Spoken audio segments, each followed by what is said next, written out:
All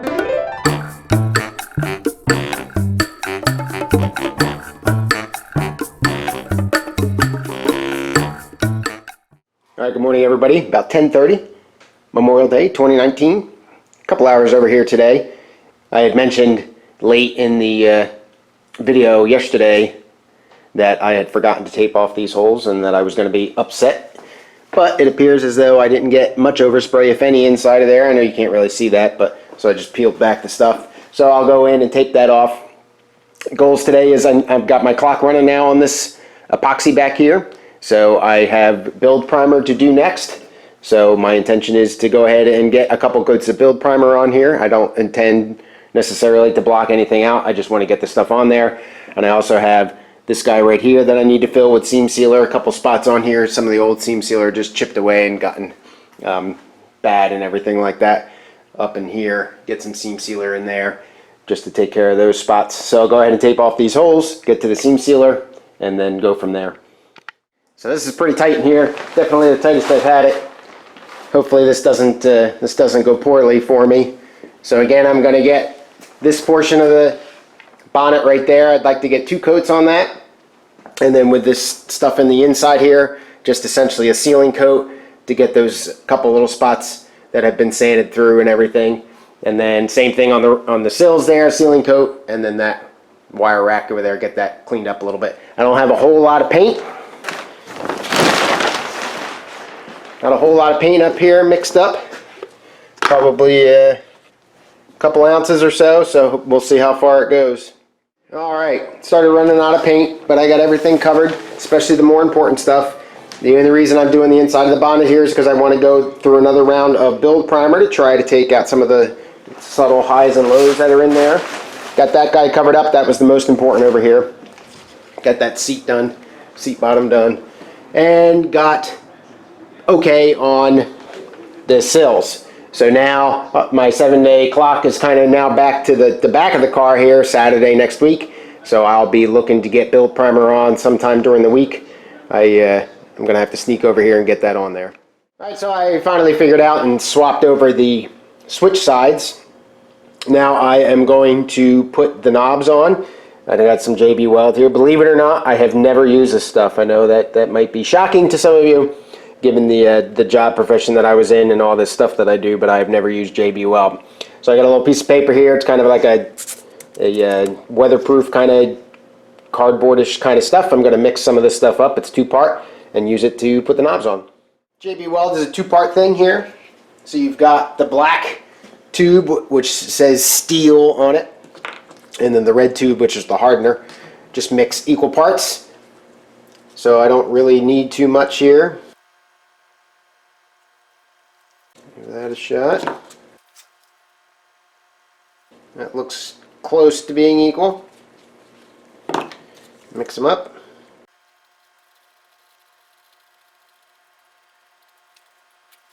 Alright, I don't want to use too much because I don't want this stuff to extrude out all over the place when I go to press this thing on.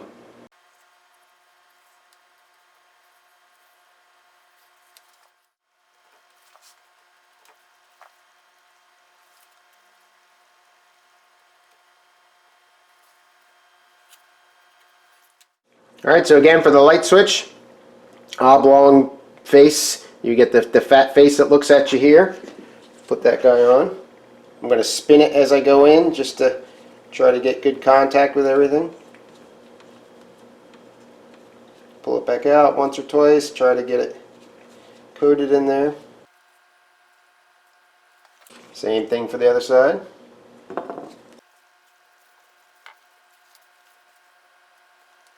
Alright, line these up here real quick. Hopefully this works for me. This one's still pretty loose here. This one's already starting to tighten up, so I don't know, we'll see.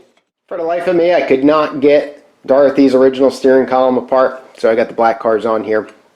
Got the knobs all in there. This one's still not holding as well as the other one is, but we'll see. I'll let it sit. I took a red scuff pad to the steering wheel here. This huge thing, I think it's 15-inch steering wheel. I think it's bigger than the wheels of the car, which is kind of funny. Referred to as a Herald steering wheel because the Triumph Herald had it. The 3-spoke or the metal spoke ones, kind of reminiscent of the TR3, didn't come around to the Spitfire line until the Mark III. I do have one of those, but for now I'm going to keep it original. Anyway, I took a red scuff pad to it. That's why it kind of looks dull. This is that Bakelite stuff, and I think I may try just to buff it out with like one of those headlight sanding, polishing kit things maybe. But there was a lot of gunk and stuff that you would expect on here from 50 years of use, so I cleaned that up. The rest of the steering column looks okay, and so I'm going to call that done for now. And I think I'm going to give him one shot at upholstery and then call it a day. Well, 5th, 6th, 12th time's the charm. I don't even remember how many, but I am happy, and I'm going to leave well enough alone. So a couple, still like a little wrinkle right there, little wrinkle right there in the same spot, but I'm not going to worry about it. Like I said, I think the things mount like this, so you see the short end, but I'm just going to leave it as it is. I'll leave it overcut here. I'll let this completely cure up before I trim these out, just so I don't mistakenly rip it apart. You can see I used a little bit smaller of a lip this time, or a little bit bigger of a lip, I should say, this time, to allow that to grab a little bit better on the inside coming around. But otherwise, not too bad, not too bad. Good afternoon, everybody. About 4:15, 29th of May. It's a Wednesday, hump day. Back over, had a lacrosse game canceled on us, so we're going to have take advantage and have a quick visit over here for a couple hours anyway, about 3 hours maybe.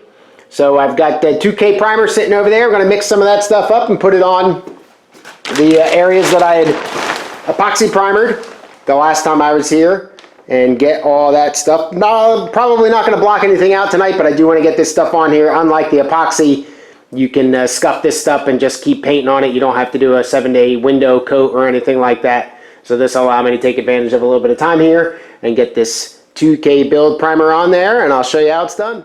So as you would suspect, there are a couple things different about the build primer. Now there's two types of build primer that Southern Polyurethanes provides, couple actually, the two big ones. You have 2K primer standard and you have 2K primer high build. There's a couple different colors here, but I got just regular gray. And the high build primer is for obviously building in more imperfections and giving you a little bit more room and a thicker lay down initially to fill in the larger gaps. In speaking with Southern Polyurethanes, they recommended that I go with the standard primer. Sure, I had no idea, so I took their word for it. I haven't had any problems with it. Seems to fill for me just fine. But if you need a little bit more help, I guess you could say, in filling in the highs and the lows, the high build stuff is probably a little bit better. But the intent of this stuff is just to fill in those lows, so a lot of it will get sanded away. So you waste, probably 80 or 90% of it ends up on the floor, like they said. So you can either, get high build and spray fewer coats, but it's more expensive, or you get the standard build, which is cheaper, and spray more coats, and it probably, in the end, frankly, is a wash, and I think that's what they were trying to convey to me in so many words. So anyway, this also mixes 4-to-1 instead of 1-to-1 like the epoxy primer does, and it also kicks over a lot quicker. And what I mean by that is its pot life is a lot shorter and it cures up a lot quicker. So unlike the epoxy primer, where they don't really want you touching it for about 24 hours if you're going to sand it or anything like that, this stuff is usually good in 30 to 60 minutes or so. Maybe closer to 60 minutes because it's just barely 65 degrees in here now. But on a nice warmer day, 70, 75 or so, you probably only have to wait about 30 minutes. So the procedure is essentially to mix the stuff up, get it in the cup. There's no induction time, so it's more forgiving than the epoxy primer is, which has a 30-minute induction time. So you mix it, shoot it, wait 5 minutes, at least 5 minutes. Shoot another coat, wait another 5 minutes, and you can shoot another coat if you want to. Now, because I've got a little bit of a bastardized setup in there with the paint booth being packed, my intention is to mix up just enough to do the inside of the bonnet and that one portion of the wing where I fixed the crack on the outside, get 3 build coats on that, and then let that sit for about 30 minutes, find something to do in between, pull the bonnet back out here to give me a little bit more room, and then shoot the body. I don't have enough room in there between the bonnet and the rear valance that I'm not going to run into something and kick something or trip over something, and I just don't want to take that chance. So I'll get ready to mix this stuff up here and we'll show you how it's done. So like I said, this stuff is pretty thick and it settles out. So you can see it doesn't look too bad. It does definitely look thicker than the build primer, or excuse me, the epoxy primer. But when you get down in here and dig in the bottom, that big old clump of stuff, So I'm going to put my mask on here and start mixing this up. That'll take some time. Paint's been mixed thoroughly. Again, it's a 4-to-1 mixture. Also, I have a 2.2 millimeter tip in the spray gun, vice the 1.5, 1.4 that the epoxy primer takes.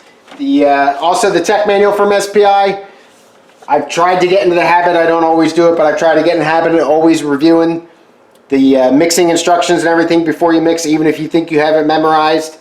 It tells you how to mix it, the pot life, how to spray it, things like that. So it definitely has got a lot of useful information in here. This is what they swear by. They always ask you when you get a question, did you look at the tech manual? So you want to make sure that you refer to that. Try to get in the habit of doing that all the time. The other thing, I've got these little spill or pour spouts that I picked up at Walmart for a couple bucks a pop. Specifically says do not use with oil-based coatings. Obviously this stuff is all oil-based coating, but you know, it saves too much paint and mess and everything from spilling them, so I take my chances, I guess. And again, I'm only going to mix up about 4 ounces. No induction time. So I already plugged in my air. I'm using a 30-pound pressure. A little bit more oomph behind it since you're moving more paint. I have to adjust the spray nozzle, the fan pattern, and all that kind of stuff still, but I'll do that once I get in the booth. So I'll mix this stuff up. Again, about a 5-minute wait in between coats. I already got my stopwatch set up for that, so I'm ready to go and not fumbling around with that. So again, a lot of this stuff, because you got a minimum amount of time on your pot life, you want to try and be efficient, get the coats down, and minimize the time that you're waiting and losing, so that stuff doesn't start to cure up on you and start to kick. I have had that happen, and it starts spraying out like snowflakes almost. All right, so again, I'm using the 4-to-1. Now this cup specifically right here only has a 4-to-1-to-1, but that's okay. So I'll come up to 5 on the first one and go up to 5 on the second one. That'll be a 4-to-1, and that's going to give me all about 5.5 ounces or so. I think this is going to be too much. I probably can get away with going to 4, but I've got a lot of this 2K, and I'd rather overmix than undermix. Mask on, gloves, safety glasses.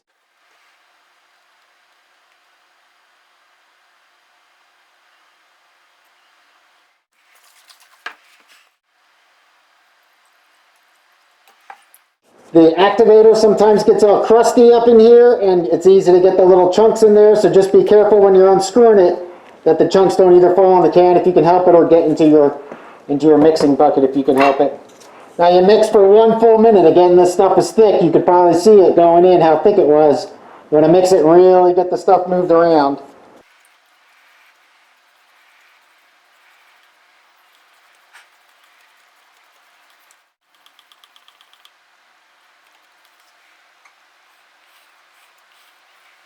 Alright, it's been about a minute. Pour it in the cup. We'll get to painting. I will say, unlike the epoxy where I dump this out every time, I don't do that. I'll just come out here in the 5-minute marks, and every once in a while I'll just give it a quick spray just to keep the paint wet in there and moving. So I'll go in, I'll get it painted, I'll come back and show you. About 5:38 or so, got the gun cleaned up. 3 coats of build primer on here. Doesn't look too bad. Can't really tell if I filled in the holes, or not the holes, but the spots that I was concerned with, and the whole reason I'm redoing the inside anyway. But this side over here came out fine. Kind of hard to see. This stuff kind of dries much more dull than the epoxy primer does, so it's a little bit harder to see highs and lows in it because it doesn't reflect the light as well.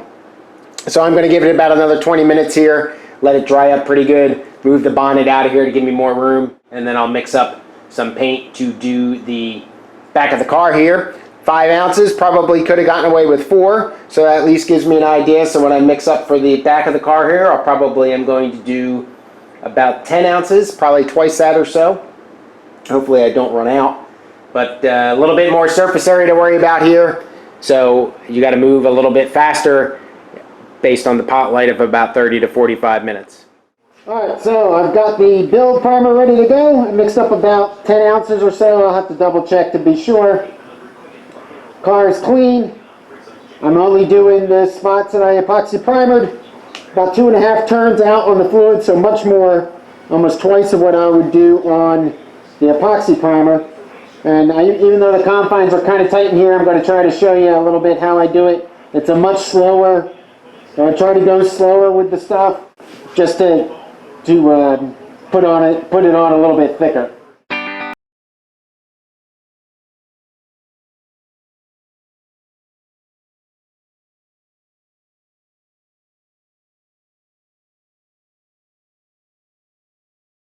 Hopefully you can follow along with the painting. I wanted to show you this. This is the jar of paint that I just poured out, and that what I'm spraying with right now. You can see how kind of loose that is. And this is the last one that I used. See how that's starting to kick over pretty good. So obviously you can't spray that stuff. But it's 6:11, so that stuff has maybe been in the pot for an hour. And it is, like I said, it is a little cooler in here. So that makes about right sense. So we got one coat down. We'll get 2 more on there, waiting 5 minutes in between coats. And then that'll be it. 3 coats of build primer. Found a couple spots that were a little deep in scratches and other dips and valleys and stuff that I'm just not going to get out now or ever. It's just not going to be perfect. It's just how it is.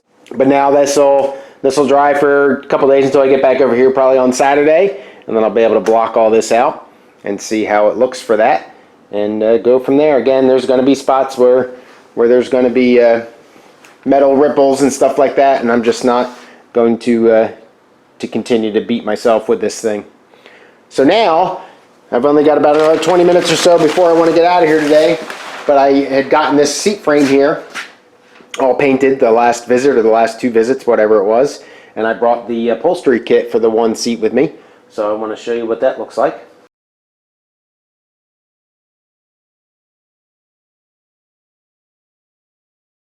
Go through some of the stuff here. This is all from Newtown or Newton Commercial, the stuff out of England. I think I originally ordered this from Spitbits a long time ago. These are not cheap, but I'll hopefully show you here some of the quality that you get. So this is called the Swab Pot Padding Kit, and I think originally this stuff was like a horsehair, and it's a real coarse, not frankly probably very comfortable, and some cotton batting or whatever you want to call that. So that's for the seat back. And then this is the seat back itself. That's pretty nice looking. And it's all padded inside. And you can see right here, let me get it for you. See there, it says Sam. I think you can see that. There's a couple initials right there. So the people that actually made these and did this work initialed it out. Inside here you've got some padding on the sides here, and all the ribs in there, white piping, pretty cool. This is a cardboard piece that goes in the very seat bottom. This is the seat bottom with the pad. So this comes apart here. So the heavy foam stuff itself there, all cut up with different, I assume that they're different consistencies of foam. So this is pretty soft, something thicker, and then something not too bad. So you can see obviously that the average outline of that.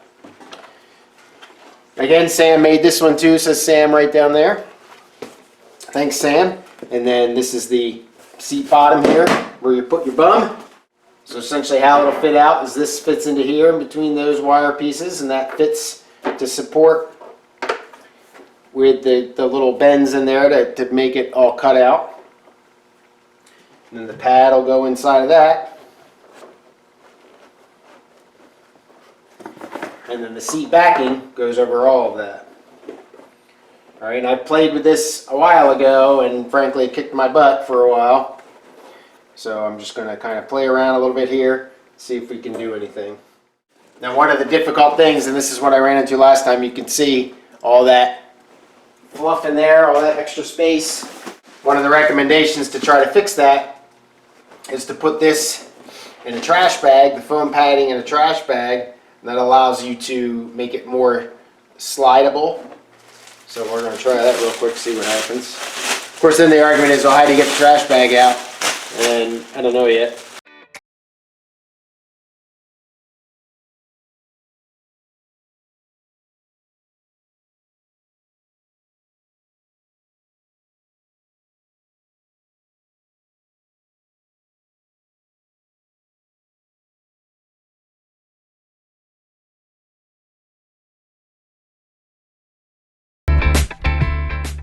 Alright, we'll go something like that. This is not going to be fun because this is not looking good. Alright, we'll skip this for now. Play with this guy. Yeah, so this stuff is like a real thin cotton. I don't even know where that goes. Probably should have brought the directions with me. So if you can see this, it's just a weave. So this would go like this. This would fit in like this and needs to be trimmed. But when the seat goes down, and you can kind of tell that it is sided. It is sided. You can see on the seats. This goes towards the inside of the car. This goes towards the door. So this is the driver's seat, and you can see similar.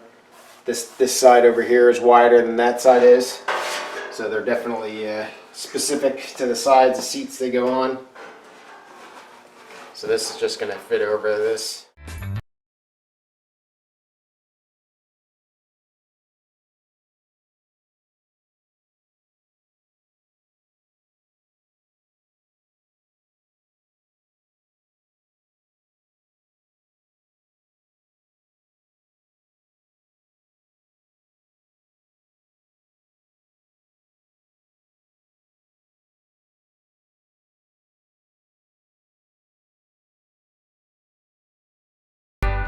So something like that. Alright, but anyway, that's enough for now.